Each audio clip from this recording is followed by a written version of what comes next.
Bawaslu Kabupaten Ogan Ilir mengingatkan peserta pemilu untuk mempersiapkan saksi dan membawa berkas dokumen C pleno salinan hasil rekapitulasi di tingkat TPS untuk perhitungan surat suara di tingkat kecamatan.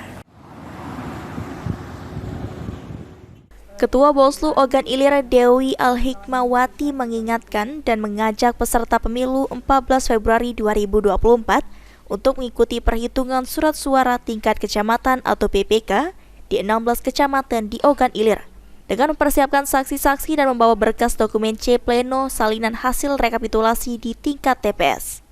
Selain itu, Bawaslu Ogan Ilir melalui pengawas kecamatan juga melakukan pengawasan terhadap logistik di setiap kecamatan yang ada di 16 kecamatan bersama pihak PPK dan dijaga pihak kepolisian selama 24 jam hingga nantinya tiba dilaksanakannya perhitungan rekapitulasi di tingkat kecamatan.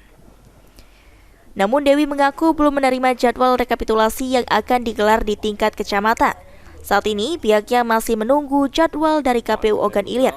Pasalnya berdasarkan waktu atau masa penghitungan tingkat kecamatan yang diberikan KPU RI dari tanggal 15 Februari hingga 20 Maret 2024. Februari sampai dengan 20 Maret itu perlu diperhatikan bahwa kelengkapan administrasi yang harus dilengkapi itu adalah salinan-salinan yang sudah diberikan,